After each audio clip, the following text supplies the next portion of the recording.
শৈলী মনে মনে গুছিয়ে কিছু একটা বলতে চাইলো, কিন্তু গলা দিয়ে শব্দ বের হলো না। নিশান তার সামনে একেবারে সত্যি সত্যি, অথচ কিছুক্ষণ আগেও সে ভাবতে পারেনি যে নিশান এখানে আসতে পারে। নিশান তার সামনে, কিন্তু তার চোখের ভাষা বোঝা যাচ্ছে না। শৈলী কি করবে কি বলবে তার মাথায় কিছুই কাজ করছিল না। ন্যানো সেকেন্ডের জন্য শৈলী ঢোক গিলে ভাবলো সামনের সাদা শার্ট পরিহিত স্থির হয়ে দাঁড়িয়ে থাকা মানুষটা তার ভ্রম। কাল রাতে কি একটু বেশি ভেবে ফেলেছে সে? তাই কি এখন চোখে ভুল দেখছে? ঘুমের রেশ কি কাটেনি? শৈলী যখন এই পরিস্থিতির স্বপ্নে রূপান্তর করার চেষ্টায় গভীর মগ্ন, তখনই রান্নাঘর থেকে গরম ভাতের হাঁড়ি নিয়ে তড়িঘড়ি করে বের হলেন রাহেলা বানু। দ্রুত উঠোনে এসে নিশানকে উদ্দেশ্য করে বলতে থাকলেন, কি ব্যাপার, খাড়াই আছো কেন বাপ? খিদা লাগে নাই? আসো আসো, গরম গরম ভাত রাখছি, আলু ভর্তা আর মসুর ডাল দিয়া তাড়াতাড়ি খাইয়া নাও। নিশান এবার বিনয়ী দৃষ্টি নিয়ে চোখ ফেরালো পাশে হাসি মুখে দাঁড়িয়ে থাকা রাহেলা বানুর দিকে।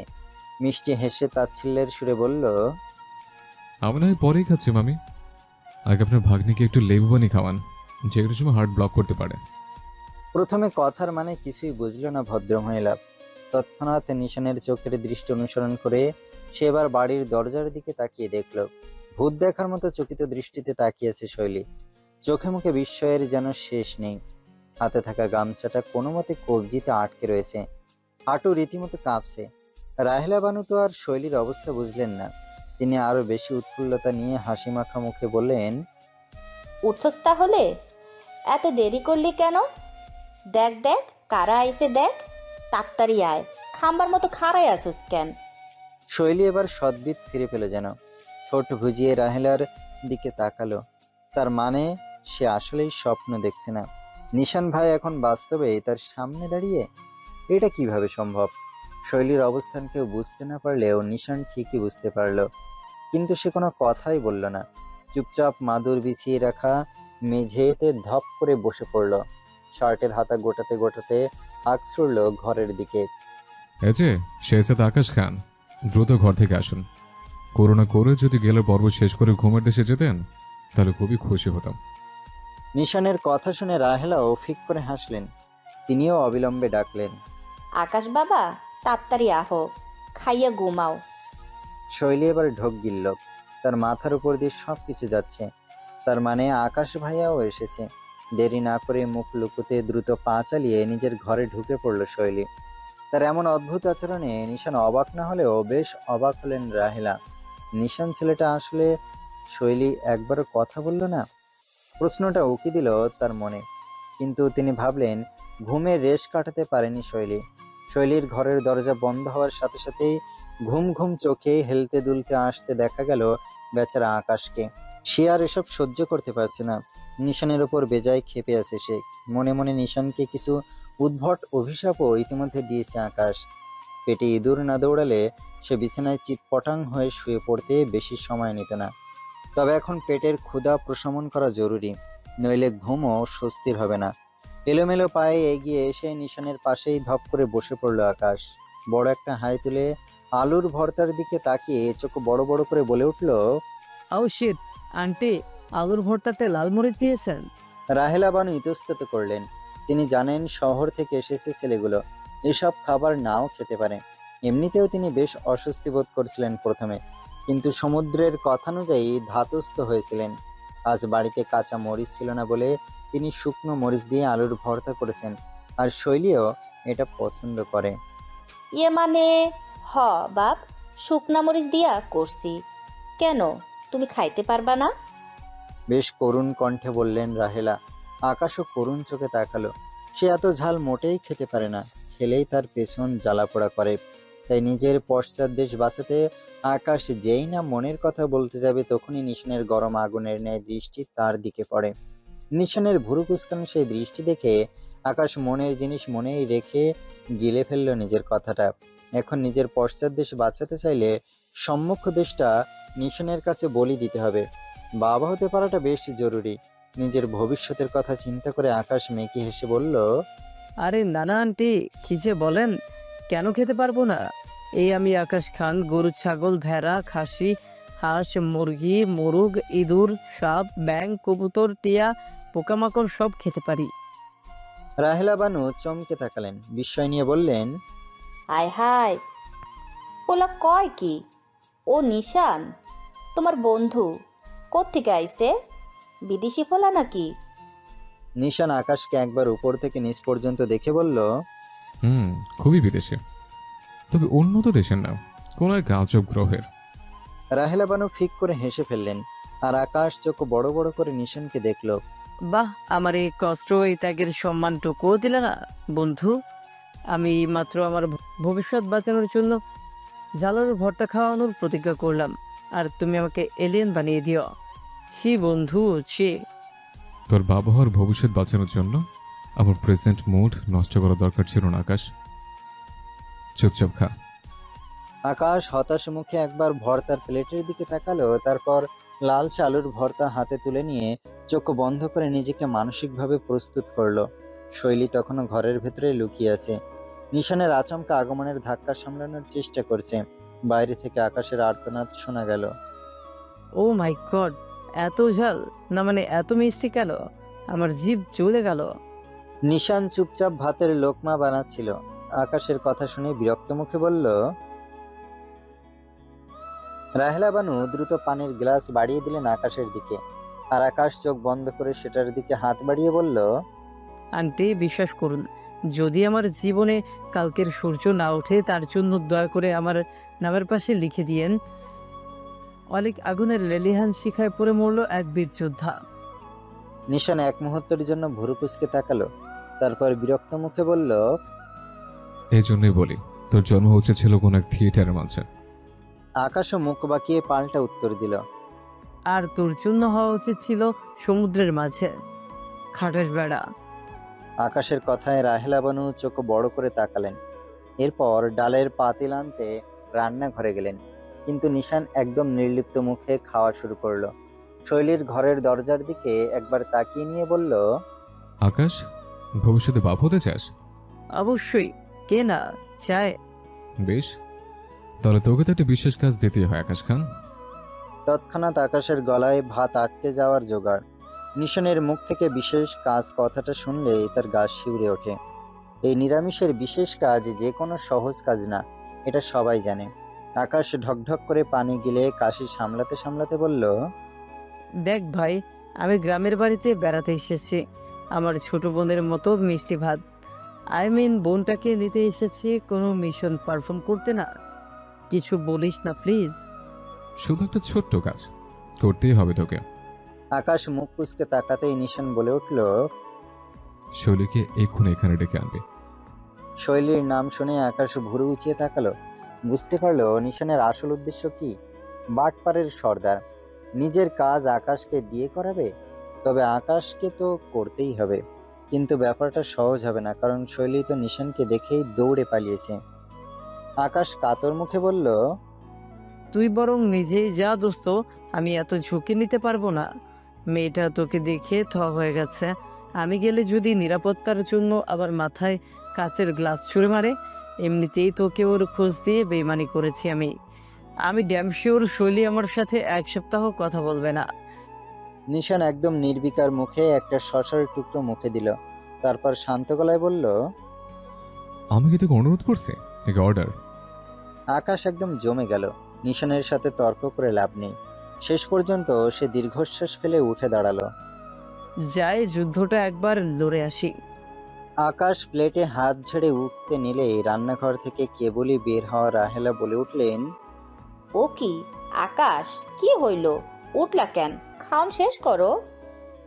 আকাশ আবারও মেকি হেসে বলল, না মানে আন্টি, আমরা একা একা থাকছি। সকাল সকাল শৈলীও তো কিছু খায়নি, ওকে ডাকতে যাচ্ছিলাম, আমার সাথে খেত। রাহেলা বানু এবার হেসে ফেললেন। ওই তো এখন খায় না, ওর ওই একখান সই আছে, ওই আসলে খাবে। আকাশের সাথে নিশানও অবাক হয়ে যায়। সই? সেটাকে? রাহেলা কপালের ঘাম মুছে বললেন, এইনেই থাকে আমাকে সমুদ্রের হবু বউ। মাইয়াটা খুব ভালা, ওর সাথে সমুদ্রের বিয়ার আলাপ চলতাছে। ও তাই নাকি? বাবা, এত বেশ খুশির খবর? নিশান রাহেলার উদ্দেশ্য করে বলল, মেয়ের নাম কি মামি? ওর নাম হইল সকিনা। বলেই রাহেলা ডাল উঠিয়ে দিলেন নিশানের প্লেটে। নিশান এবার ইশারা করলে আকাশ আবারও খাওয়া শুরু করে। রাহেলা নিজের মতো করে আরো বলতে থাকেন, সকিনা খুব লক্ষ্মী একটা মাইয়া, শৈলীর লগে খুব ভাব, এই সাথেই খায় দায় গল্প করে, খুব ভালো বন্ধু ওরা। ওদের বিয়াতে তোমরা অবশ্যই থাকবা কিন্তু নিশান। নিশান মুচকি হেসে সম্মতি জানালো। এরপর একবার আর চোখে শৈলীর ঘরের বদ্ধ দরজাটার দিকে তাকায়। মুখে থাকা ভাত চিবোতে চিবোতে তির্যক দৃষ্টি ফেলে বাঁকা হাসে।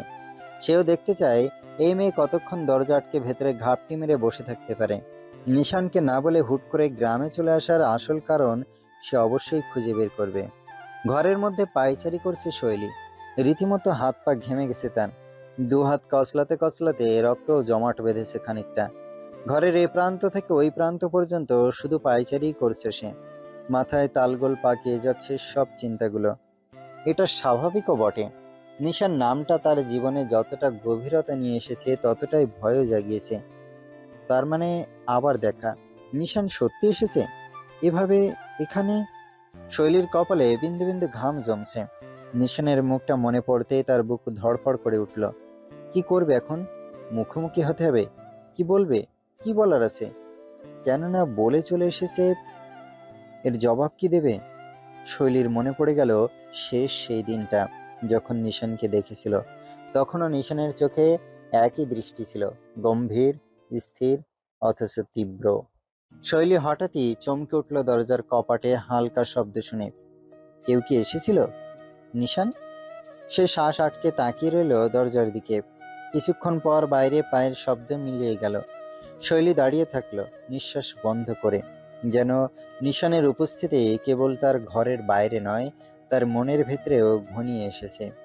উঠোনে নিশান, আকাশ আর তার মামির আলোচনাগুলো আবসা আবসা শুনতে পাচ্ছিল সে। হঠাৎ ফিসফিস আওয়াজ বন্ধ হয়ে যেতেই ভুরু কুচকালো শৈলী। ধীর পায়ে এগিয়ে এসে দরজা খুলে মাথা বের করলো। উঁকি মেরে তাকাতেই দেখলো এটো প্লেটগুলো সাজিয়ে কলপাড়ে যাওয়ার প্রস্তুতি নিচ্ছে রাহেলা বানু। শৈলী সতর্কতার দৃষ্টি ফেলে এদিক ওদিক তাকিয়ে কাঙ্ক্ষিত মানুষটিকে খুঁজল, কিন্তু কোথাও তার অস্তিত্ব না দেখে ধীর পায়ে পা টিপে টিপে ঘর থেকে বেরিয়ে এলো সে। জোর গলায় আওয়াজ ছুড়ে বলল, মামি, ও মামি। শৈলীর ডাকে আফসা রোদের আলোয় হাত দিয়ে কপাল ঢেকে রাহেলা বানু মুখ কুঁচকে বললেন, এই তোর কি জ্ঞান বুদ্ধি লোপ পাইছে রে? বাড়িতে কুটুম আইছে, তাও তোর বাপের আত্মীয়, তুই আপ্যায়ন না কইরা ঘরে কি করস? সি সি সি, কি লজ্জার কথা। শৈলী দীর্ঘশ্বাস ফেলল, তারপর দাঁতে দাঁত চেপে নিজের গলা সামলে নিয়ে বলল, বাহিরে এলে তো আপ্যায়ন করতাম, কিন্তু কুটুম এসে যদি হাওয়ায় মিলিয়ে যায় তাহলে আমি কি করব? রাহেলা বানু প্লেট গুছিয়ে নিয়ে শৈলীর দিকে তাকালেন। কি কস? হাওয়ায় মিলাইয়া গেল মানে? শৈলী মুখ ভার করে এদিক ওদিক তাকিয়ে বলল, নিশান ভাই কোথায় গেল? রাহেলা বানু হাসতে হাসতে বললেন, আরে নিশান তো কলপারে গেছিল, এখন তোর সমুদ্র ভাইয়ের সাথে দেখা করতে গেছে। আহা, পোলাটা আসছে কতদিন পর, কত ব্যস্ত ছিল জানিস? ওরে আমি সেই ছোট্ট থাকতে দেখছি, যখন তুই তোর আম্মার ফেরত ছিলি তখন দেখছিলাম ওরে। শহরে গেছিলাম ওই সময়, কি যে মিষ্টি পোলা ছিল ওই। এখন তো আরো সুন্দর হইছে। আমার একখান মাইয়া থাকলে ওরে জামাই বানাইতাম। শৈলী বিষম খেল। না জানি আর কতজন নিশান ভাইকে জামাই বানাইতেছে, আল্লাহ মালুম। রাহেলা আবারও বললেন, এই তোর হইছে কি রে? তুই তো মনে হয় দেখতেই চাস না, তাই ঘর থেকে বাইর হস নাই? এটা কি কোনো আচরণ? শৈলীর ঠোঁট কামড়ে চুপ করে থাকলো। তার দৃষ্টি এবার কলপাড়ের দিকে গেল। নিশান যদি ওখানে থাকে তাহলে এখন সে বের হবে না, আবার মুখোমুখি হতে চায় না এখনই। কিন্তু তার কপালটাই খারাপ। হঠাৎ কলপাড়ের দিক থেকে পায়ের শব্দ এলো। শৈলীর শরীর মুহূর্তে থমকে গেল। এক ধরনের অস্বস্তি তার সারা দেহ জুড়ে ছড়িয়ে পড়ল। একটু পরেই সেই কাঙ্ক্ষিত মানুষটি ধীর পায়ে উঠোনে এসে দাঁড়ালো। পাশেই গামছা দিয়ে হাত মুছতে ব্যস্ত বেচারা আকাশ। শৈলী দ্রুত চোখ সরিয়ে নিতে চাইলেও কিন্তু পারল না। নিশানের সেই স্থির চোখের দৃষ্টি তার দিকে উঠে এলো। যেন তাকে ভেদ করে চলে যাবে। কয়েক সেকেন্ডের জন্য সময় থমকে গেল। নিশান কোনো কথা বলল না, শুধু শৈলীর দিকে তাকিয়ে থাকলো। শৈলী ঢোক গিলে পেছন ফিরতে গিয়ে শুনল নিশানের গভীর অথচ শান্ত কণ্ঠস্বর। এখন কি তোর হার্ট ব্লক হচ্ছে? শৈলী চোখ বড় বড় করে তাকিয়ে থাকলো। নিশানের ঠোঁটের কোণে হাসির ছিটে ফোটাও নেই। তাহলে কি কথাটা খোঁচা মেরে বলল? শৈলীর মনে হচ্ছে সত্যি হৃদস্পন্দনটা স্বাভাবিক নয়। আকাশ ভাবলো এবার হয়তো নিশান সরাসরি কথা বলবে শৈলীর সাথে, অথচ নিশান এবারও কিছু বলল না। ছোট একটা খোঁচা মেরে রাহেলাকে উদ্দেশ্য করে বলল। রাহেলা এবার খানিক ভেবে বললেন, হ্যাঁ, মনে হয় সখিনার কাছে গেছে। তুমি একখান কাম করো আব্বা, ওই খ্যাতের ওই দিকটায় যাও, ওই নেই থাকবে। রাহেলা এবার শৈলীরে ইঙ্গিত করে বলল, শৈলীরে সাথে নিয়ে যাও, অয় সিনে ভালো কইরা। শৈলী রীতিমতো চমক খেল। তার মুখের অভিব্যক্তি দেখে মনে হলো কেউ তাকে হিম শীতল পানিতে ছুঁড়ে ফেলেছে। সে যাবে নিশানদের সাথে? ওদের সামনে হাঁটবে? নিশানের সামনে? না না, এটা একদমই সম্ভব নয়, অসম্ভব, কখনোই না। শৈলী যদি এখন নিশানের সাথে যায় তাহলে নিশ্চিত লাশ হয়ে ফিরতে হবে। শৈলী নিজেও বুঝতে পারছে না হঠাৎ করে নিশানকে তার এত ভয় লাগছে কেন। শৈলী এবার গলা খাকারি দিয়ে বলল, না মানে মামি, আমার অনেক কাজ আছে, বিছানা গোছানো হয়নি এখনো, আমি যেতে পারবো না। নিশান ভুরু কুচকাল। আকাশ হতাশ হলো। রাহেলা বানু কপালে হাত চাপড়ালেন। দূর, তুই যা, বিছানা আমি ঠিক করে রাখমু। তোর এত কাজ কিসের শুনি? অতিথি আইছে বাড়িতে, তোর তো দেখাশোনা করার কথা। যা, বেশি বাড়াবাড়ি করবি না। শৈলী একদম কথা হারিয়ে ফেলল। নিশানকে এক ঝলক দেখে আবার চোখ নামিয়ে নিল। সে এতক্ষণ কোনো প্রতিবাদ করেনি, নিশ্চয়ই চুপচাপ শৈলীর অবস্থা উপভোগ করেছে। আকাশ হালকা মজা পেয়ে ফিসফিস করে নিশানকে বলল, দোস্ত, আমি কি তোদের সাথে যাব নাকি মামির সাথে প্লেতুতে যাব? আমি আবার কাবাবে হাড্ডি হতে একদম পছন্দ করি না। নিশান ভুরু কুচকে সন্ধিহান দৃষ্টিতে তাকালে আকাশ বলে, না মানে, তোর ঘরেরটা তো ভয় কাঁপতেছে। চোখ খুলে একটু দেখ, আমি গেলে আরো যদি অস্বস্তিতে পড়ে। Shut up. এক ধমকে আকাশকে থামিয়ে দেয় নিশান। তবে সে শুধু এক পাশের ভুরু উঁচিয়ে তাকালো। তার দৃষ্টি কিছুটা অদ্ভুত ঠেকলো আকাশের কাছে। শৈলী কপালে হাত রাখলো। এখন যদি না যায় তাহলে সবাই খেয়াল করবে, কিন্তু যদি যায় তাহলে নিশানের সাথে থাকতে হবে। অন্যদিকে রাহেলা বানু একদম রুখে দাঁড়িয়ে গেলেন। শৈলী, আর একবার যদি না কইসস তুই, খোদার কসম তোর মামার কাছে বিচার দিমু। শৈলী অসহায়ের মতো নিশানের দিকে একবার তাকালো, আবার দ্রুত চোখ সরিয়ে নিয়ে মৃদুস্বরে বলল, চলুন। নিশান একটুও প্রতিক্রিয়া দেখালো না, বরং ঠোঁট গোল করে বিরক্তির শ্বাস ফেলে শৈলীকে অবহেলা করে আগে আগে হাঁটা শুরু করলো। আকাশ তা দেখে মুচকি হাসলো। এরপর শৈলীর দিকে তাকিয়ে 32 পাটি দাঁত বের করে মেকি হাসলো। শৈলী এবার কটমট করে তাকালো আকাশের দিকে আর বলল, আপনিও চলুন, হাসছেন না কেন? আকাশের মুখের হাসির বাতিটা ধূপ করে নিভে গেল। চোখ পিট পিট করে তাকালো। এরা দেখছি মিয়া বিবি একই রকম। তবে শৈলী যে আকাশের বেইমানির ওপর বেজায় ক্ষেপে আছে এই সম্পর্কে কোনো সন্দেহ নেই তার। শৈলী মনে মনে বিড়বিড় করে বলল, হায় আল্লাহ, এবারের মতো নিশান ভাইয়ের হাত থেকে বাঁচিয়ে দাও। সূর্যের আলো একটু একটু করে ম্লান হয়ে আসছে। সোনালি আভায় ঢেকে গেছে পুরো ক্ষেত। দূরে কোথাও একটা কোয়েল ডাকছে। হালকা বাতাসে ধানের গন্ধ ভেসে আসছে। ক্ষেতের চারপাশে তাল গাছের সারি দাঁড়িয়ে, মাঝে মাঝে হালকা দুলে উঠছে বাতাসের ছোঁয়ায়। সরিষার ক্ষেতে হলুদ ফুলের রং আরো উজ্জ্বল হয়ে উঠেছে শেষ বিকেলের আলোয়। বাঁশঝাড়ের ফাঁক দিয়ে সূর্যের লালচে আভা পড়ে একটা রঙিন ছায়া তৈরি করেছে পথের ধারে। নিশান, আকাশ আর শৈলী পাশাপাশি হাঁটছে, কিন্তু কারো মুখে কোনো কথা নেই। শৈলী একটু পেছনে হাঁটছে, সে চাইছে দূরত্ব বজায় রাখতে। নিশান সামনে, তার শরীরী ভাষায় অদ্ভুত একটা আত্মবিশ্বাস। মনে হচ্ছে যেন সে জানে কোথায় যাচ্ছে, যদিও জায়গাটা তার চেনা নয়। এদিকে আকাশ বেশ বেকায়দায় ফেসে গেছে। তার সামনে সিংহের মতো হাঁটছে নিশান, আর পেছনে ভেজা বিড়ালের মতো চোখ নামিয়ে হাঁটছে শৈলী। তাদের দুজনের মাঝখানে পুরো আকাশ নিজেকে ভিলেন উপাধি দিতে বাধ্য হলো। সে আসলেই পুরো পরিস্থিতির মধ্যে একটু হাস্যকরভাবে আটকে গেছে। আকাশ একবার নিশানের দিকে তাকায়, একবার শৈলীর দিকে। দুজনের মাঝে কলাগাছ হয়ে থাকার মোটেই ইচ্ছে নেই তার। আবার একটা কথাও বলতে পারছে না, যেন বাতাসের মাঝে কোনো অদৃশ্য চাপ আছে। শৈলী মাঝে মাঝে আড় চোখে নিশানের দিকে তাকাচ্ছে, আবার সঙ্গে সঙ্গে মুখ ফিরিয়ে নিচ্ছে। নিশান জানে সেটা, বুঝতেও পারছে যে এক জোড়া ডাগর আঁখি তাকে দেখছে, ক্ষণে ক্ষণে পর্যবেক্ষণ করছে, কিন্তু নিশানও কিছু বলছে না। চোখ সামনে রেখে নিজের মতো করে হেঁটে চলেছে। চারপাশ এত সুন্দর, অথচ তিনজনের মাঝে কেমন যেন একটা চাপা অস্বস্তি। হঠাৎ একটা কাক উড়ে এসে পাশের বাঁশের ডালে বসতেই শৈলী চমকে উঠল। সে এতটাই চিন্তায় ডুবেছিল যে ছোট্ট শব্দেও সারা শরীর কেঁপে উঠল। আকাশ সেই মুহূর্তটা একদম মিস করলো না।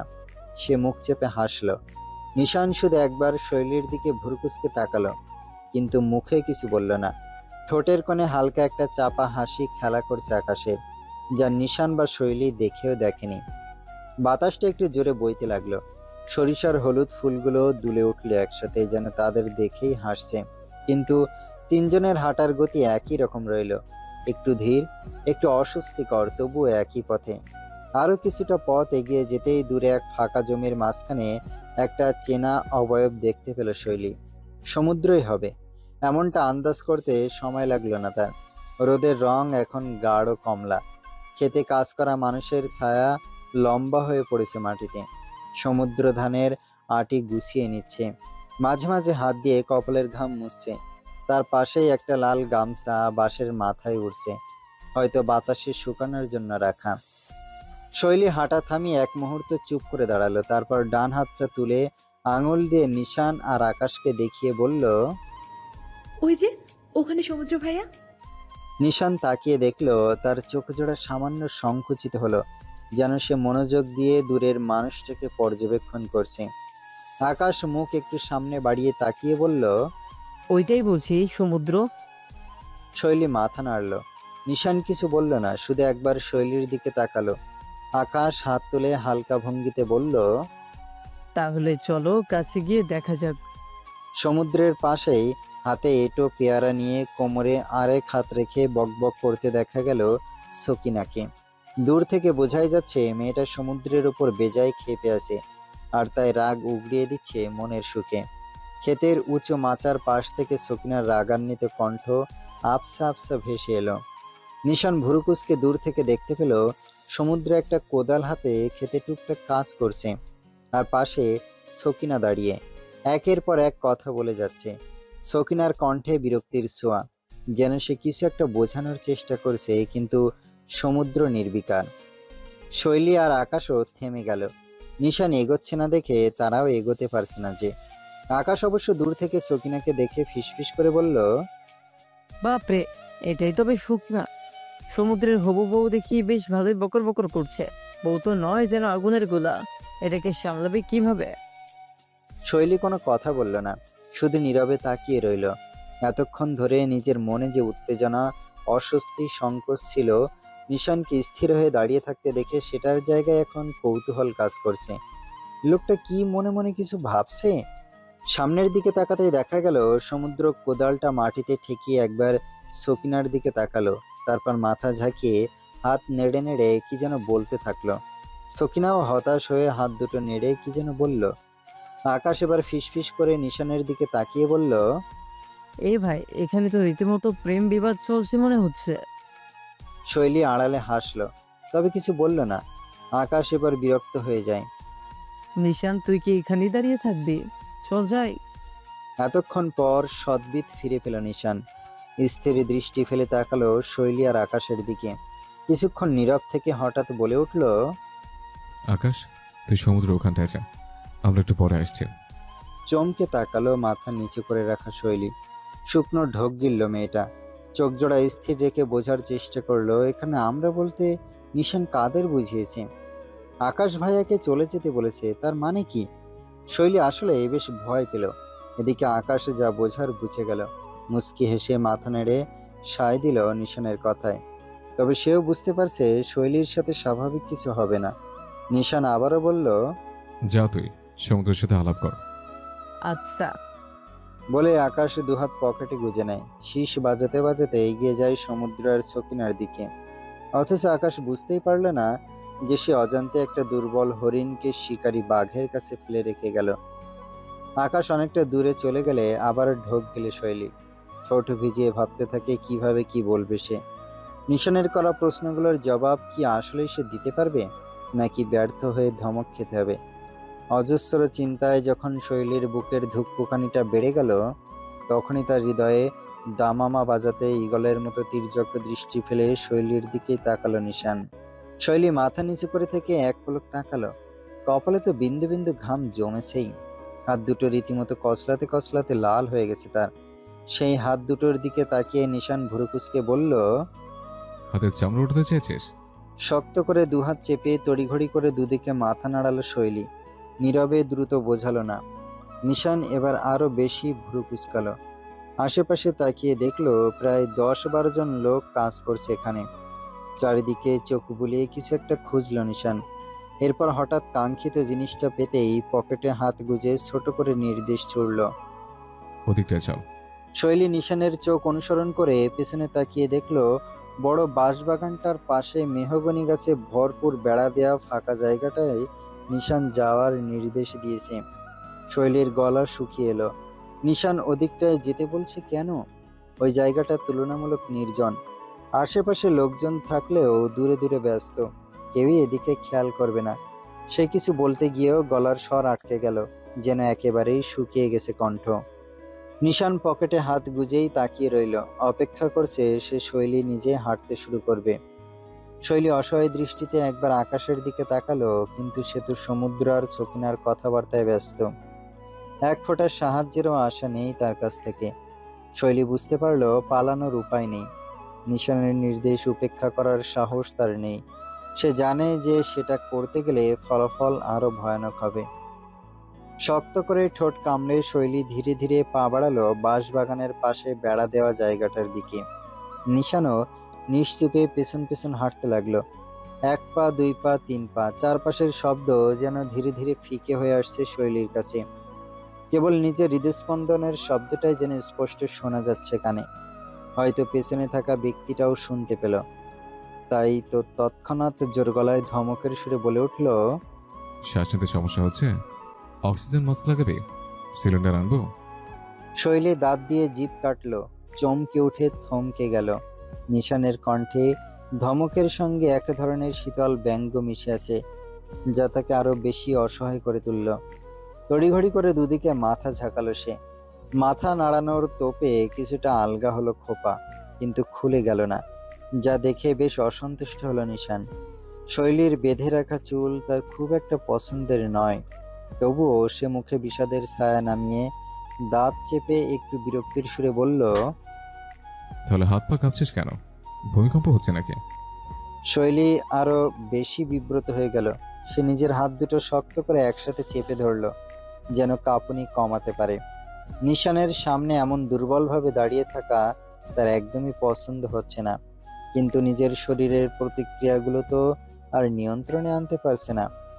নিশান এবার আর দেরি করলো না, ঠান্ডা স্বরে বলল, পা চলছে না কেন? হাট দ্রুত। শৈলী ডানে মাথা এলিয়ে পায়ের চলনের গতি বাড়িয়ে দিল। নিশান এবার আরেকটু ভুরু কুঁচকে শৈলীর চুলের দিকেই তাকিয়ে হাঁটতে থাকলো। চোখে মুখে কোনো মজা নেই, নেই কোনো কৌতুকের ছাপ, বরং তার দৃষ্টি ছিল গভীর, তীক্ষ্ণ। এখন তাদের দুজনের মাঝে আর কোনো বাধা নেই। শৈলী বুঝতে পারলো এবার নিশান কথা বলবেই, কিন্তু সে কি বলবে, কি জানতে চাইবে? আর সবচেয়ে বড় প্রশ্ন হলো, শৈলী কি সত্যি সেই জবাবগুলো দিতে পারবে? আলমারি থেকে একের পর এক শাড়ি বের করে বিছানায় রাখছেন রাশিদা তালুকদার। চোখে মুখে তার স্পষ্ট আগ্রহ, যেন এই মুহূর্তটাই তার জন্য বিশেষ কিছু। একটা শাড়ির পাড় ছুঁয়ে দেখলেন, তারপর ভাঁজ খুলে পুরোটা বিছিয়ে দিলেন। একটু পর আবার আরেকটা বের করে তুলনা করতে লাগলেন। এটা বেশ ভালো, কিন্তু মিমির গায়ের রঙে এটা বেশ চড়া লাগবে না? নিজের মনেই বললেন তিনি। পাশ থেকে দেখে খাদিজা তালুকদার জোরপূর্বক হেসে বললেন, তোমার এত ভাবনার কি আছে রাশিদা? শাড়ি তো মিমিকেই পরতে হবে, ওকেই বলতে দাও কোনটা পছন্দ। রাশিদা তালুকদার এবার মুখ ঘুরিয়ে মিমির দিকে তাকালেন। মিমি এতক্ষণ চুপচাপ দাঁড়িয়েছিল, যেন এইসব আয়োজন তার জন্য নয়। কিরে, তোর মুখে কথা নেই কেন? রাশিদা তালুকদার কপট রাগ দেখিয়ে বললেন, শাড়ি পছন্দ করবি কি না, নাকি যা দেব তাই পরে নিবি? তোমাদের যা ভালো লাগে তাই নেব মা। কথাটা শুনে রাশিদা তালুকদার এবার সত্যি রেগে গেলেন। এভাবে বলে আমার আবেগটা শেষ করে দিলে। চল এক এক করে দেখি কোনটা তোর বেশি পছন্দ। মিমির চোখের কোণে অদৃশ্য একটা দীর্ঘশ্বাস খেলা করলো, তবে সে মুখে কিছু বলল না। আজ তার বিয়ের শাড়ি ঠিক হচ্ছে, অথচ তার মনের ভেতর কোথাও যেন অন্যরকম এক হাহাকার। যেই বিয়ে আদৌ কখনো হবে না, সেই বিয়ের শাড়ি পছন্দ করে তার মা। মিমির মনটা আকুপাকু করছে, মুখ ফুটে বলতেও পারছে না সত্যিগুলো।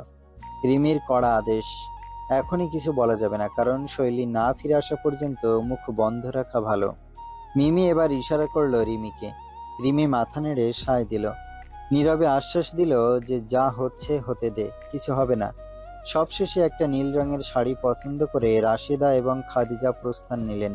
মিমি এবার প্রায় তেড়ে আসলো রিমির কাছে। হোয়াট দ্য হেল রিমি, এসব কি? যেটা কখনো হবেই না তার জন্য কেন এত আয়োজন? আটকাচ্ছি না কেন আমরা? সব জানার পরেও মুখে তালা মেরে রাখার মানেটা কি? রিমি চোখ বন্ধ করে গভীর শ্বাস ফেলে বলল, আছে, মনে আছে রিমি, কাম ডাউন।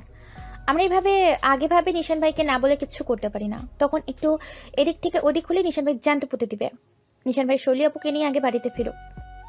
মিমি এবার আরো ক্ষিপ্ত হয়ে গেল। নিশান ভাই, নিশান ভাই, নিশান ভাই, ওনার জন্য কি আমরা বসে থাকবো? আমরাও তো জানি বিয়েটা হবে না, তাহলে এত নাটক কেন? রিমি এবার চোখে চোখ রেখে দৃঢ় স্বরে বলল, কারণ এটা শুধু আমাদের ব্যাপার না মিমি, এটা পুরো পরিবারের ব্যাপার। নিশান ভাই জানার পর কি করবে কি বলবে সেটা না বুঝে আমরা যদি কিছু কিছু বলে দিই তাহলে সমস্যা বাড়বে, কমবে না। মিমি ঠোঁট কামড়ে চুপ করে গেল। তার রাগ এখনো কমেনি, কিন্তু রিমির যুক্তিগুলো উড়িয়ে দেওয়ার মতো কিছু পাচ্ছে না। রিমি মিমির কাঁধে হাত রেখে নরম গলায় বলল, শৈলী আপু আসুক, নিশান ভাই জানুক, তারপর যা করার তারাই করবে। ততক্ষণ পর্যন্ত চুপ থাকা ছাড়া উপায় দেখছি না। মিমি চোখ বন্ধ করে দম নিল, যেন নিজেকে শান্ত করার চেষ্টা করছে। কয়েক মুহূর্ত পর অসহায়ের মতো ফিসফিস করে বলল, আমার খুব খারাপ লাগছে রিমি, মা এইভাবে স্বপ্ন বুনছে অথচ জানি না সবটাই মিথ্যে। রিমিও চুপ করে গেল। এটাই তো সবচেয়ে কঠিন ব্যাপার। সত্য লুকিয়ে রাখার দরকার আছে, কিন্তু সেই মিথ্যের ভার বয়ে নিয়ে যাওয়াটা কতটা যন্ত্রণাদায়ক তা কেবল ওরাই জানে। আমি তোকে আর 2 মিনিট সময় দিচ্ছি। 2 মিনিটের মধ্যে কাঙ্ক্ষিত জবাবটা না পেলে আই সোয়ার আমি তোকে এখানে পুঁতে রেখে যাবো শৈলী। নিশানের ধমকের তোপে কেঁপে উঠল শৈলী। সিঁড়ি দাঁড়া খাড়া হয়ে যায় তৎক্ষণাৎ। যদি পেছানোর মতো আর একটু জায়গা থাকতো তাহলে শৈলী পিছিয়ে যেত, কিন্তু সে এখন মেহগনি গাছের সাথে এমনভাবে চিপকে আছে যে নিশানের হাত থেকে বাঁচতে গাছের ভেতর ঢুকে যাওয়া ছাড়া উপায় নেই। শৈলী যদি আগে জানতো যে ভদ্র নিশান এই জায়গায় আসার পর তাকে গাছের সাথে চেপে ধরে প্রশ্ন করবে, তাহলে সে তখনই পালিয়ে যেত। নিশান আবারও গর্জে ওঠে। চুপ করে আছিস কেন, বল। শৈলী এবার সত্যি সত্যি প্রকাশ্যে কেঁপে উঠল। আমতা আমতা করে বলল, কি বলবো নিশান ভাই? নিশান চোখ বন্ধ করে নিজেকে ধাতস্থ করলো। বড় করে একটা দীর্ঘশ্বাস ফেলে কিছুক্ষণ আগে দুবার করা প্রশ্নগুলো একসাথে আবারও করলো। তুই এখানে কেন এসছিস? কে পাঠিয়েছে তোকে? আমাকে না বলে কোন সাহসে বাড়ির বাইরে পাঠিয়ে গেছিলি? এত বড় কলিজা কবে থেকে হলো তোর? শৈলী এবার সত্যি গলায় শুকনো ঢোক গিলল। নিশানের এমন ভয়ঙ্কর রূপ সে কল্পনাও করেনি। নিশান ভাই তো সাধারণত ঠান্ডা স্বভাবের, বেশি কিছু বলে না, রাগলেও মুখে কম কথা থাকে, কিন্তু আজ যেন অন্য রূপ। আমি শৈলী কিছু বলতে গিয়েও আটকে গেল। কি বলবে? সত্যি বললে কি নিশান শান্ত হবে, নাকি আরো ক্ষিপ্ত হবে? আর সত্যিটা বলার মতো এত সাহস নেই শৈলীর, এটুকুও নেই। নিশানের ধৈর্য এবার ফুরিয়ে এলো। সে এক ঝটকায় শৈলীর আরো কাছে ঝুঁকে এলো। তার তীক্ষ্ণ দৃষ্টি শৈলীর চোখে বিদ্ধ হলো। কি ভাবছিস তুই? বাবা সময় নেই, মিথ্যে বলার চিন্তা করিস না, জাস্ট মেরে ফেলবো। বল শৈলী। আমি আসলে নিশান ভাই, আমি এসেছি কারণ অনেকদিন ধরে আসেনি তো গ্রামে। মামা মামির কথা খুব মনে পড়ছিল, আর এমনি তো একটু ঘোরাঘুরি করতে। শৈলীর কথা মাঝেই থামিয়ে দিল নিশান। দাঁত খিচিয়ে বলতে থাকলো, এসব ছেলে ভোলানো আলাপ আমার শোনাবে না শৈলী। তুই আমার ভালো রূপ দেখেছিস, খারাপ রূপটা দেখাতে চাচ্ছি না। ঘুরতে ইচ্ছে করলে যে তুই কাকে আগে বলতি এটা আমার জানা আছে। যে মেয়েটার সামান্য কলেজ, কোচিং, ইভেন ফ্রেন্ডদের সাথে ঘুরতে যাওয়ার আগেও আমার কাছে অনুমতি নিত, সে মেয়ে আমায় না বলে মনের ভুলে গ্রামে ঘুরতে এসছে। আর এটা আমি বিশ্বাস করতে হবে? সিরিয়াসলি? নিজের মতো গাধা ভাবিস আমায়? শৈলীর মুখ থেকে একদমই কথা সরছে না। নিশান যা বলছে প্রতিটা শব্দ ঠিক, প্রতিটা কথা সত্য। সে জানে এই জায়গা থেকে বেরোনোর কোনো উপায় নেই। নিশানের চোখে জ্বলতে থাকা আগুন যে তাকে গলিয়ে দিতে চায় সেটা শৈলী টের পাচ্ছে। নিশান এবার এক ধাক্কায় শৈলীর হাতের কবজি চেপে ধরল। কণ্ঠটা আরো গাঢ় হয়ে উঠল। তুই কি জানিস আমার ধৈর্য শক্তি কতটা? আমি বারবার একটা জিনিস শুনতে চাইছি, আর তুই সেটাকে এড়িয়ে যাচ্ছিস। শৈলী ব্যাকুল হয়ে নিশানের চোখের দিকে তাকালো। আমি আমি কিছু লুকাইনি নিশান ভাই। মিথ্যে কথা। নিশান আরো শক্ত করে শৈলীর হাত চেপে ধরল। তুই এখন পর্যন্ত আমায় যা যা মিথ্যে বলেছিস সব ভুলে যাব যদি এক্ষুনি সত্যিটা বলিস। শৈলীর দম আটকে আসছে। হাতটা নিশানের শক্ত মুঠোয় যেন রক্ত চলাচল বন্ধ হয়ে যাচ্ছে। চোখের কোণে পানি চিকচিক করতে লাগলো। আমি শৈলীর গলা ধরে এলো। নিশান কিছুক্ষণ গভীর দৃষ্টিতে চেয়ে রইল তার দিকে। তারপর হঠাৎ করেই চাপা স্বরে বলে উঠল, একটা শেষ সুযোগ দিচ্ছি শৈলী। আমি 3 পর্যন্ত গুনব। 3 পর্যন্ত সময় আছে তোর। তারপর যদি সত্যিটা না বলিস। শৈলীর বুক কেঁপে উঠল। নিশান কি সত্যি? 1 শৈলী আতঙ্কিত চোখে তাকিয়ে থাকলো নিশানের দিকে। 2 শৈলীর শ্বাস বন্ধ হয়ে আসার অনুভূতিতে তীব্র কাঁপতে লাগলো। মাথা নেড়ে না না ইশারা করলেও নিশান শুনল না। 3 আর পারল না শৈলী। প্রায় চেঁচিয়ে উঠে বলতে শুরু করলো, প্লিজ এমন করবেন না, কথা বোঝার চেষ্টা করুন। আমি আপনার ভালোর জন্য এসেছি নিশান ভাই।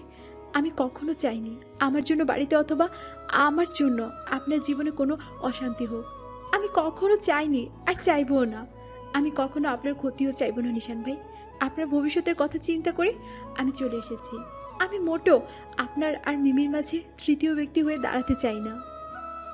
না চাইতেও হৃদয়ে আটকে থাকা সব কথাগুলো এক নিঃশ্বাসে বলে ফেলে শৈলী। কিন্তু কথা শেষ হওয়ার পর সে কি বলে ফেলেছে বুঝতে পেরে আঁতকে উঠল শৈলী। তৎক্ষণাৎ এক হাত মুখে রেখে চোখ বড় করে তাকালো। কি সর্বনাশ! সে এসব কি বলে ফেললো? না চাইতেও অজান্তে নিজের সব মনের কথাগুলো বলে দিল। মিমির কথাটা বলে দিল। এভাবে অনায়াসে প্রত্যেকটা কথা বলে ফেললো নিশানের সামনে। নিশানের হাতের মুঠো তখনও তার কবজিতে শক্ত হয়ে আঁকড়ে ধরা, কিন্তু মুখের ভাব এবার কিছুটা বদলে গেল। শৈলী ভয়ে জমে গেল। নিশান কি বুঝে ফেলবে? নিশান কি এতক্ষণে তার চোখের গভীরে লুকানো সত্যিটা পড়ে নিয়েছে? নিশানের হাতের মুঠো আস্তে আস্তে শিথিল হয়ে এলো। মুখে কোনো শব্দ নেই, চোখে মুখে অভিব্যক্তির ঝড়। সেই স্থির দৃষ্টিতে শৈলীর মুখের দিকে তাকিয়ে থাকলো, যেন তার প্রতিটা শব্দ এখনো বিশ্লেষণ করছে। তারপর হঠাৎই নিশান এক পা পিছিয়ে গেল, হাতটা নামিয়ে নিল, যেন আর শক্ত করে ধরে রাখার দরকার নেই। মুখটা কিছুটা কালো হয়ে গেলেও কণ্ঠস্বরে তেমন কিছু বোঝা গেল না। তুই কি বললি? শৈলী মুহূর্তেই চুপ হয়ে গেল। নিশানের কণ্ঠস্বর একেবারে স্বাভাবিক, কিন্তু তার চোখ সেখানে একটা ছায়া খেলা করছে। শৈলী বুঝতে পারছিল না নিশান রেগে আছে নাকি অন্য কিছু ভাবছে। সে ধীরে ধীরে মাথা নিচু করলো, চোখ নামিয়ে ফেললো মাটির দিকে। আমি কিছু ভুল বলেছি, ভুল বুঝিয়েছি। দয়া করে ভুল বোঝার কিচ্ছু নেই নিশান ভাই। আমি কি যে বললাম। নিশান গভীর দৃষ্টি নিয়ে শৈলীর দিকে তাকিয়ে থাকলো। শৈলীর হাত তখনও কাঁপছে, শ্বাস অনিয়মিত, কিন্তু নিশান এখনো এক জায়গায় স্থির, যেন সে কোনো কঠিন হিসেব করছে। কিছুক্ষণ চুপচাপ থাকার পর নিশান ঠান্ডা গলায় বলল, শেষের কথা আবার বলতো। শৈলীর গলা শুকিয়ে এলো। শেষের কথাটাই তো ভয়ানক ছিল, এটা কিভাবে আবার বলবে? এসবের মানে কি? নিশানের কণ্ঠস্বর এক ধাক্কায় স্বাভাবিক হয়ে এলো, তবে চোখের শীতলতা একটুও কমেনি। শৈলী মাথা নিচু করে নিঃশ্বাস ফেলল। নিশান এবার চিন্তিত স্বরে বলল, আমার আর মিমির মাঝে তৃতীয় ব্যক্তি আমার ভালোর জন্য চলে আসা, এসবের মানে কি শৈলী? আমি একটু বোঝাতো। আমি আসলে কিছু বুঝতে পারছি না। এখানে আমি ছাড়া বাকি সবাই বুঝদার হয়ে গেছে। তুই আমি একটু কষ্ট করে বোঝা, ঠিক কি বলতে চাইছিস? শৈলী মাথা নিচে করল। সে আর একটা কথাও বলবে না। নিশানও একদম চুপ করে গেল। তারপর ধীরে ধীরে শৈলীর কাছ থেকে আরো দূরে সরে আসলো। কয়েক সেকেন্ড শৈলীর মুখের দিকে তাকিয়ে থেকে হালকা হাসলো, তবে সেই হাসিতে ছিল ঠান্ডা বিদ্রুপ। আমাকে না বলে চলে এসছিস, আমার কথার জবাব দিচ্ছিস না, রীতিমতো অবাধ্য হচ্ছিস আমার। অযৌক্তিক একটা টপিকের জন্য গ্রামে এসে ঘাটে গাড়লি, অতএব তুই সাহস বাড়ছে? শৈলী কিছু বলল না। নিশান এবার তার চারপাশে একবার তাকিয়ে নিয়ে বলল, ভালো, তোর এই সাহসের দাম আমি দেব, কিন্তু তার আগে তোর এই ফালতু কথাগুলো আসল কারণটা শুনতে চাই। শৈলী এবার সত্যি নিঃশ্বাস বন্ধ করে ফেলল। নিশান সব বুঝে ফেলেছে। কে পাঠিয়েছে তোকে? কেউ না, আমি নিজে এসেছি। নিশান এবার একটু ভুরু কুঁচকালো। শৈলীর চোখের দিকে গভীর দৃষ্টিতে তাকিয়ে রইল, যেন সত্য মিথ্যা যাচাই করছে। তারপর মৃদু গলায় বলল, আজ এই প্রথমবার তোর কোনো কথা আমি বিশ্বাস করছি না। শৈলীর ঠোঁট কামড়ে চুপ করে রইল। নিশান এবার এক ধাক্কায় একটু সরে গিয়ে কপালে আঙুল ঠেকিয়ে দীর্ঘশ্বাস ফেলল। কয়েক মুহূর্ত চুপ থেকে নিচু গলায় ফিসফিস করে বলল, তুই কি জানিস আমি তোকে এখন ইচ্ছে করলে কেমন শাস্তি দিতে পারি? শৈলী এবার জোরপূর্বক গলা শক্ত করে বলল। জানি। নিশান আবারও তাকালো তার দিকে। তারপর ঠোঁটের কোণে এক টুকরো রহস্যময় হাসি টেনে বলল, ভালো, তাহলে এটা জেনে রাখ, আমার তোকে এখন খুব অসহ্য লাগছে। শৈলী ধপ করে গাছের গায়ে মাথা ঠেকিয়ে চোখ বন্ধ করল। হৃদস্পন্দন যেন মুহূর্তেই দ্বিগুণ হয়ে গেল। নিশান বিশ্বাস করছে না। সে জানে নিশানের স্বভাবই এমন। যদি সে একবার সন্দেহ করে তবে সত্যিটা না পাওয়া পর্যন্ত ছাড়বে না। শৈলী গলাটা পরিষ্কার করে বলল, আমি সত্যি কারো কথায় আসিনি নিশান ভাই, নিজের ইচ্ছাতেই চলে এসেছি। নিশান আর এক পা এগিয়ে এলো। চোখের গভীরে এক অজানা ঝড় খেলা করছে। তুই কি ভাবছিস আমি এতটাই বোকা? শৈলী কিছু বলার আগেই নিশান আবার বলল, তোর চোখ এড়ালেও তোর ভয় এড়ায়নি শৈলী। শৈলী আবারও মাথা নিচু করল। তৎক্ষণাৎ নিশানের চড়া গলা ভেসে আসলো। কথায় কথায় মাথা নামাবি না, মাথা তোল, চোখ তুলে আমার দিকে তাকিয়ে কথা বল। আপনি অনেক বেশি লম্বা। তো আমার মতো লম্বা হতে চাস? মাথা দুদিকে নাড়ায় শৈলী। না। তুই ভাবছিস কেন? রোদের আলোতে আমি দেখতে পাচ্ছি না আপনাকে। নিশান আবারও সন্ধিহান দৃষ্টিতে তাকায়। যা দেখতে পাচ্ছিস তাকে যথেষ্ট নয়, আরো কিছু দেখতে চাস? শৈলী আড়ালে সূক্ষ্ম হাসল, যেন সে যেই অবস্থানে আছে সেখানে তো সে সবচেয়ে মূল্যবান জিনিসটা দেখতে পাচ্ছে। সে নিশানের চওড়া বুকটা, যেখানে মাথা রাখা নিষিদ্ধ লোভ তার অনেক দিনের। শৈলী মৃদু হেসে বলল, দেখতে চাই আপনার ওই দুই চোখ দুটো। খুব সহজ সরল আবেদন, খুবই সহজ স্বীকারোক্তি, কিন্তু তা কি নিশানের মন গলাতে পারল? না, পারল না। কারণ শৈলী তো কথাটা প্রতিবারের মতো মনে মনে বলেছে। সামনাসামনি সরাসরি বলার মতো সাহস বা অধিকার কোনোটাই যে পায়নি এখনো সে। নিশান নীরবতার ভারে মিয়ে পড়া শৈলীর মুখটা দেখে বিরক্তির শ্বাস ফেলল। তার অভিব্যক্তি দেখে শৈলী এবার সত্যি কাঁপতে শুরু করলো। নিশান ওর চোখের ভাষা পড়ে ফেলেছে। শৈলী এবার আমতা আমতা করে বলে উঠল, মিমি আপনাকে পছন্দ করে। জানি আমি। নিশানের এই ছোট্ট জবাবে আরো অবাক হলো শৈলী। তার হতবাক হয়ে যাওয়া চোখের দিকে তাকিয়ে নিশান নির্লিপ্ত ভঙ্গিতে বলে, তো তাতে তোর কোনো সমস্যা? শৈলী সদ্বিত ফিরে পেয়ে দ্রুত দুদিকে মাথা নেড়ে বোঝায় তার কোনো সমস্যা নেই। নিশান এবার এক পা এগিয়ে এসে অন্যরকম গলায় বলল, মিমি আমাকে পছন্দ করে, ইটস ওকে, কিন্তু কেউ কি তোকে একবার বলেছে যে নিশান তালুকদার ওর দিকে চোখ তুলে তাকিয়েছে? শৈলী অবাক চোখে চেয়ে রইল নিশানের দিকে। মন্ত্রমুগ্ধের মতো মাথা নেড়ে বলল, না। নিশান এবার কটাক্ষ করে বলল, তাহলে দুই লাইন বেশি বুঝিস কেন? উল্টাপাল্টা নেগেটিভ চিন্তা করে সবসময় অন্যের কথা ভাবাটা কি তোর জন্মগত রোগ? শৈলী নিশানের কথায় আরো গুটিয়ে গেল। সত্যি তো, সে কেন এত কিছু ভাবছে? কেনই বা নিজের মনে অকারণ অশান্তি তৈরি করছে? কিন্তু নিশানের মুখে সেই কটাক্ষ মেশানো ঠান্ডা কথা শুনে শৈলীর বুকের ভেতর এক অজানা যন্ত্রণা ছড়িয়ে পড়ল। সে আসলেই কি সবসময় অন্যের কথা ভেবে নিজের কষ্ট নিজেই ডেকে আনে? শৈলী নীরবে নিশানের চোখের দিকে তাকালো। নিশান তখনও তার দৃষ্টি নিবদ্ধ করে রেখেছে, কিন্তু এবার সেই চোখে কি যেন এক মুহূর্তের জন্য ঝলক দিয়ে গেল, কিছু একটা যা নিশান প্রকাশ করতে চায়নি। শৈলী নিজের সব সাহস একত্রিত করে ফিসফিস করে বলল, আপনার কোনো অনুভূতি নেই তাই না? নিশান একটু থমকালো, তবে পরক্ষণেই নিস্পৃহ কণ্ঠে বলল, আমার অনুভূতি ঠিক জায়গা মতোই আছে শৈলী, শুধু যেখানে স্থায়ীভাবে থাকার কথা সেখানে নেই। শৈলীর চোখ বিস্ফারিত হয়ে গেল। নিশান কি ইঙ্গিত করছে? সে কি বলতে চাচ্ছে যে তার অনুভূতি মিমির জন্য নেই? তাহলে কার জন্য? নিশান এবার একেবারে শান্ত স্বরে বলল, আমি অতিরিক্ত আবেগ দেখাই না, মানে এই নয় যে আমার ভেতরে কিছু নেই। আমি যা অনুভব করি তা বোঝার ক্ষমতা সবার থাকে না। ভেবেছিলাম তোর আছে, কিন্তু তোরও নেই। শৈলী আর কিছু বলল না। নিশানের এই কথাগুলো যেন ওর মনের গভীরে গিয়ে আঘাত করলো। তাহলে তাহলে কি শৈলী এতদিন ভুল বুঝে এসেছে? নিশান কি আসলে? শৈলীর মাথা আরো বেশি ঘুরতে লাগলো, অথচ নিশান একদম স্বাভাবিক, যেন কিছুই হয়নি। কিছুক্ষণ চুপ থাকার পর নিশান হালকা হেসে বলল, তোর মাথার ভেতর এখন হাজারটা প্রশ্ন ঘুরছে, তাই না? শৈলী কাপা কণ্ঠে জবাব দিল। হুম। নিশান এবার চোখ সরিয়ে নিয়ে বলল, ভালো, প্রশ্ন থাকুক, উত্তর খুঁজতে থাক, কারণ সব উত্তর হতে সহজে বলার জন্য নয় শৈলী। শৈলী এবার চোখ মেলে নিশানের চোখের দিকে তাকালো। লোকটা একটু কাছে আসাতে সূর্যের আলো ঢাকা পড়েছে পুরুষালী পিঠটাতে, যেন আদরে আগলে আড়াল করে রাখছে শৈলীর দেহটা।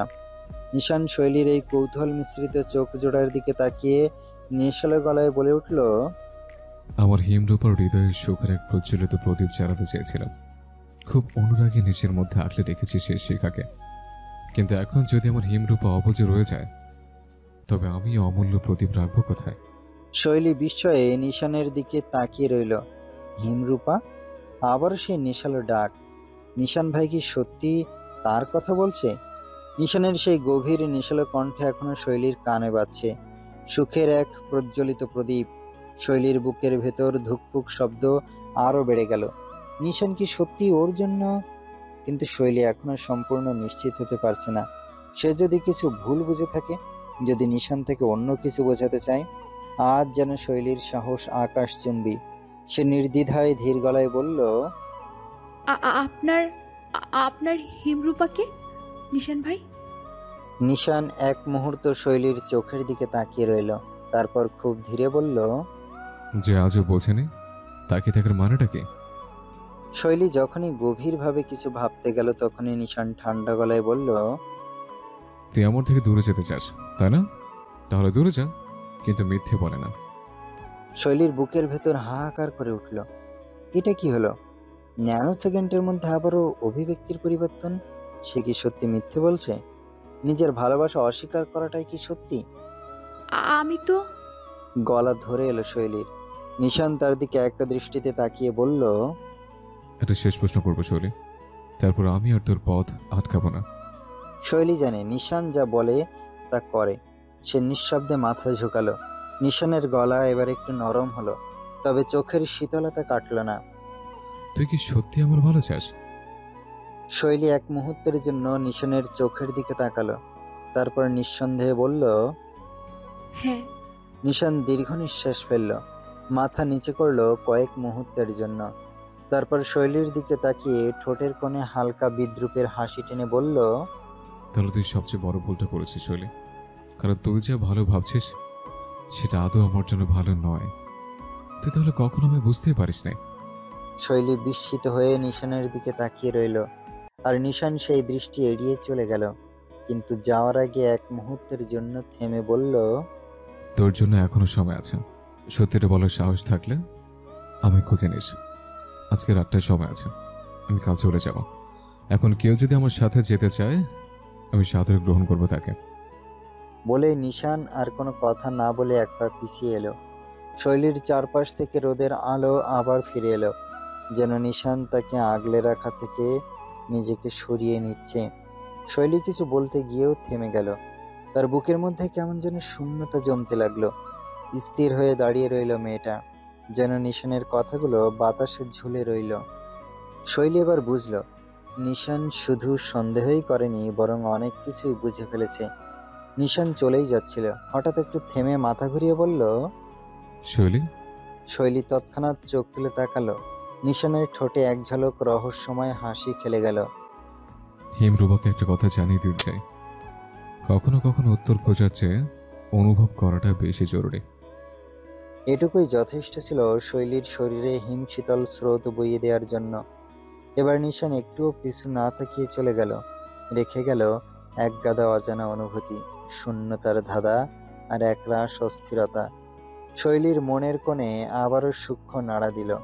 মনে পড়ে গেল নিশানের কথাটা। আজকে রাতটায় সময় আছে, আমি কাল চলে যাব। এখন কেউ যদি আমার সাথে যেতে চায়, আমি সাদরে গ্রহণ করব তাকে। দূর থেকে মাগরিবের আজান শোনা যাচ্ছে। আকাশে শেষ বিকালের রং মিশে গাঢ় নীলচে হয়ে গেছে। পশ্চিম দিগন্তে লালচে আভা এখনও টিকে আছে ক্ষীণভাবে। বাতাসে দিনের উত্তাপ মিলিয়ে গিয়ে একরকম স্নিগ্ধ শীতলতা নেমে এসেছে। গাছের পাতাগুলো নরম বাতাসে আলতো দুলছে। কোথাও কোথাও পাখিরা ঘরে ফেরার আগে শেষবারের মতো ডেকে উঠছে। গ্রামের রাস্তাটায় দিনের কোলাহল কমে এসেছে। দোকানের সামনে ধীরে ধীরে বাতি জ্বলছে। দূরের মসজিদ থেকে ভেসে আসা আজানের ধ্বনি যেন সন্ধ্যার আবসা আলোয় এক অপার্থিব শুদ্ধতা এনে দিয়েছে।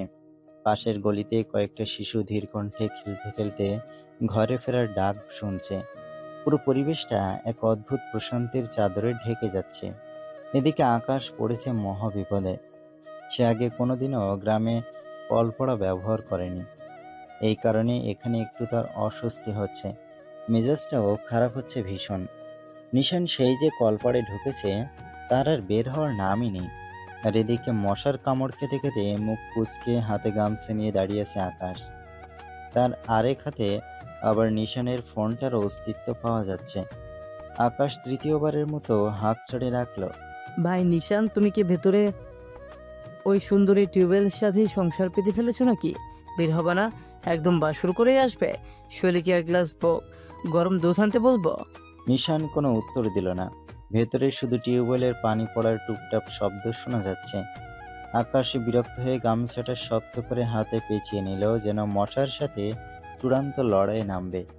সে আবার জোরে বলল, হায় হায়, এই ছেলে ভেতরে ঢুকে গেল তো গেল, আর জীবনেও বের হবে বলে মনে হয় না। মিস্টার নিশান তালুকদার, তুমি ঠিক আছো তো? শৈলী আকুল নাম নিতেই কি ভাষা হারিয়ে ফেলল। এবো ভেতর থেকে নিশানের বাসখাই গলায় আওয়াজ ভেসে আসলো। আজকে রাতটায় সময় আছে, হতচ্ছাড়া ফালতু কথা বলবি না। ঠোঁট দুটো শিলপাটা দিয়ে বাঁধবো। মুখ বন্ধ রেখে চুপ করে থাক। চুপ করবো মানে? তুমি কি গোপন কোনো মিটিংয়ে আছো, না প্রেমের কসম কেটে হাত ধরছ? কাহিনী বলো তো। আকাশের কণ্ঠে অজস্র কৌতূহল। নিশান এবার ভেতর থেকে প্রায় হুঙ্কার দিয়ে উঠল। যে শাট আপ আকাশ, আর একটা বাচ্চা কথা বললে তোর মুখে কু ঢুকিয়ে দেবো আমি, বুঝিনিস? আকাশ বেশ চিন্তায় পড়ে বলল। এরপর ভীষণ গুরুতর মুখে গামছাটা হাতে জড়িয়ে নিল, যেন খুব গম্ভীর এক বিষয়ে বক্তৃতা দিতে যাচ্ছে। এরপর চোখ কুঁচকে বলল, চিনি চিনি আমি। গু হলো প্রকৃতির এক উপাদান, যা যুগ যুগ ধরে মানব সভ্যতার সঙ্গে জড়িত। এটি গঠনগতভাবে আধা তরল বা আধা ভেসা হতে পারে এবং এর রং, পরিবেশ ও খাদ্যাভ্যাসের উপর নির্ভরশীল। ইতিহাস ঘেঁটে দেখলে গু সম্পর্কে মহাজ্ঞানী বিজ্ঞানীরাও বিস্তর গবেষণা করেছেন। এখন নিশান তালুকদার, তুমি কি আমাকে এই মহামূল্যবান উপাদান মুখে ঢোকানোর ভয় দেখাচ্ছ? মুখ কুঁচকে থাকা নিশানের রাগে চুল ছিঁড়তে চাইল, কিন্তু হাত দিয়ে কেবল নিজের ভেজা চুলই এলোমেলো করল। আকাশ, ট্রাস্ট মি, তোর মুখটা আমি সত্যি সত্যি সাবান দিয়ে ধুয়ে দেবো, বেয়াদব। আকাশ তেমন পাত্তা দিল না, বরং তখন আরো বেশি গুরুতর কণ্ঠে বলতে লাগলো, গবেষণায় বলা হয় গু মুখে যাওয়ার আগে নাক প্রতিরোধ গড়ে তোলে, অর্থাৎ এটা খাবারের তালিকায় অন্তর্ভুক্ত নয়। কিন্তু যদি কেউ জোর করে। আকাশ, নিশানের ধমকে পুরো এলাকা কেঁপে উঠল যেন। পাশে থাকা ওদিকের 2-3টে বাচ্চা খেলা থামিয়ে ওদের দিকে তাকিয়ে রইল। আকাশ তখনও দিব্যি ব্যাখ্যা চালিয়ে যাচ্ছে। যদি কেউ জোর করে মুখে ঢোকাতে চায়, তবে বুঝতে হবে সে মানুষ নয়, এক নিষ্ঠুর কুসন্ত্রাসী। নিশান এবার সত্যি সত্যি ভেজা চুল নিয়েই আকাশের দিকে তেড়ে গেল। তার ভেজা চুলের ফোঁটা শার্টের কলারে গড়িয়ে পড়ছে, চোখ মুখ আগে কুচকানো। কিন্তু আকাশ এক লাফে দূরে সরে গিয়ে বলল, ও, রেগে গেলে বুঝতে হয় সত্যিটা অন্তরে লেগেছে। তুই এখানে থাকলে আমি ঠিক কল পারি তোকে পুঁতে ফেলবো। শালা দূর হ, চোখের সামনে থেকে দূর হ। আর আমি আকাশ ডান হাত মাথার পাশে নিয়ে বিনীত ভঙ্গিতে বলল, আমি বুঝেছি ভাই, তুমি গো বিষয়ে আলোচনা করতে চাও না। ঠিক আছে, কোনো সমস্যা নেই, চলো আমরা এখন বাসায় যাই, না মানে মামা বাড়ি যাই। নিশান মুখ শক্ত করে হাঁটা দিল, আর আকাশ পেছন থেকে মৃদু স্বরে বলল, কিন্তু তুমি যে এতক্ষণ কলপারে দাঁড়িয়ে ভাবছিলে, সেটাও কি গো বিষয়ক কোনো চিন্তা ছিল? নিশান থমকে দাঁড়িয়েও কিছু না বলে আবার সামনে হাঁটতে লাগলো। আকাশ তখন পেছন দাঁড়িয়ে বিজয়ী হাসি দিল। তার সাথে পাঙ্গা নিতে এসেছে। নিজের মতো করে নিশান দ্রুত পা চালিয়ে হাঁটছে। রাগে গজগজ করতে করতে আকাশ তার পেছনে হাসি মুখে হেঁটে আসছে, বিজয়ের আনন্দ উপভোগ করতে করতে। কিন্তু ঠিক তখনই এক অদ্ভুত শব্দ পাওয়া গেল। নিশান হঠাৎ এক পা পিছলে গিয়ে থমকে দাঁড়ালো। সঙ্গে সঙ্গে আশপাশের বাতাস ভারী হয়ে গেল এক অদ্ভুত গন্ধে। আকাশের চোখ লাল হয়ে গেল। তারপরে এক ঝটকায় মুখে হাত চাপা দিল, হাসি আটকানোর জন্য। ভাই নিশান্ত, এ কি করলা? গোবরে পা দিলা নাকি? নিশান রাগে লজ্জায় গরম হয়ে উঠল। আস্তে আস্তে পা তুলতে গিয়ে দেখলো সত্যি তার এক পাটি জুতা শুদ্ধ গোবরের এক গভীর আস্তরণে নিমজ্জিত হয়ে গেছে। আকাশ আর ধরে রাখতে পারল না, হো হো করে হেসে উঠল। নিশান, ও ভাই, কি সুন্দর দৃশ্য! তুমি কি কলপারের প্রেম ছেড়ে এখন গোবর গবেষণায় নেমেছ? নিশান এবার চোখ রাঙিয়ে বলল, আকাশ, সিরিয়াসলি মাথায় বিগ ঠিক আছে আমার। পিঠের চামড়া তুলে নেবো তোর। খবরদার দাঁত খেলিয়ে হাসবি না। ফর শিওর তোকে আস্ত হয়ে গোবরে ফেলে দেবো। কিন্তু আকাশের মুখ থামানো কঠিন। সে এক হাত কোমরে রেখে বলল, ভাই তুমি তো সত্যি গরুর প্রতি খুব দয়ালু। এত কাছে এসেও ভালোবাসা প্রকাশ করবা তা ভাবিনি। নিশান আর সহ্য করতে পারল না, এক লাফে আকাশের দিকে তেড়ে গেল। আকাশ আবারও দ্রুত পিছিয়ে গিয়ে বলল, না না ভাই, গোবর লাগিয়ে আমাকে ধরতে আসবা না প্লিজ, মাফ চাই। আমার এই শার্ট ধোপার কাছে ধোয়ানো, এতে গোবরের দাগ বসলে ধোয়া মুশকিল হবে। নিশানের মেজাজ রীতিমতো খারাপ হচ্ছে। যত দ্রুত কাজ শেষ করতে চাইছে ততই যেন দেরি হচ্ছে। সে রাগে দাঁতে দাঁত চেপে বলল, তুই এখানে থাক, আমি বাদ হয়ে আসছি। এটা বলে নিশান আবার সেই কলপাড়ের দিকে ছুট দিল পা ধোয়ার জন্য। আকাশ তখনও হাসতে হাসতে বলল, মিস্টার নিশান, এবার গোবর ধুতে গিয়ে আবারও টিউবওয়েলের প্রেমে পড়েছেও না? নিশান যখন গোবর থেকে মুক্তি পাওয়ার আশায় কলপাড়ের দিকে তেড়ে গেল, তখন ট্রিং ট্রিং করে আকাশের হাতে থাকা নিশানের অবহেলিত ফোনটা বেজে উঠল। আকাশ প্রথমে পাত্তাই দিল না, ভাবলো নিশানের কল ধরবে না। কিন্তু দ্বিতীয়বার যখন ফোনটা কাঁপতে শুরু করলো, তখন সে এক ঝলক স্ক্রিনের দিকে তাকালো। Unknown number. আকাশ একটু কপাল কুঁচকে ভাবলো, উফ, আজকাল কত কোল্ড কল আসে। নিশান তো এরকম কল ধারে কাছেও ঘেঁচতে দেয় না। বেটা এমনিতেও এই কল ধরবে না। ধরবো নাকি ধরবো না ফোনটাকে একবার উল্টে পাল্টে দেখে নিয়ে আকাশ বলল, কে জানে, হয়তো প্রেম বিষয়ক নতুন কোনো ঝামেলা। কিন্তু পরপর তৃতীয়বার যখন ফোনটা বেজে উঠল, তখন আকাশ একটু সন্দিহান হয়ে গেল। কেউ যে এতবার কল করবে, তার মানে নিশ্চয়ই কিছু গুরুত্বপূর্ণ বিষয় আছে। সে এবার নিশানের দিকে একবার তাকিয়ে নিল, যাকে এখনো কলপাড়ে পানি ঢেলেই নিজের জুতার অবস্থা পরিদর্শন করতে দেখা যাচ্ছে। ওফো, এইবার যদি কোনো বিপদ হয় আর আমি না ধরি তাহলে নিশান আমাকে গোবরে ফেলে পিষে দিবে। এই ভেবে শেষমেশ আকাশ গভীর শ্বাস নিয়ে কল রিসিভ করলো। হ্যালো। ওদিক থেকে একটা দ্রুততর মেয়েলি কণ্ঠ শোনা গেল। হ্যালো নিশান ভাইয়া। একটা মেয়ে নিশানের ফোনে কল করেছে দেখে আকাশ ভুরু কুঁচকে তাকালো। তার জানা মতে শৈলী আর বোনগুলো ছাড়া নিশান কোনো মেয়ের সাথে কথা বলা তো দূর, চোখ তুলেও তাকায় না। আকাশ সন্দিহান হয়ে চোখ পিটপিট করে বলল, এই বেডি, তুই আবার কোন ক্ষেতের মোল্লা রে? খুবই গুরুতর কথা বলার জন্য নিশানকে কল করেছে রিমি। এমন একটা মুহূর্তে এরকম উদ্ভট কথা শুনে সেও ভুরু কুঁচকে তাকালো। কান থেকে ফোনটা নামিয়ে দেখলো নাম্বারটা ঠিক আছে কিনা। হ্যাঁ, নাম্বার তো ঠিকই আছে।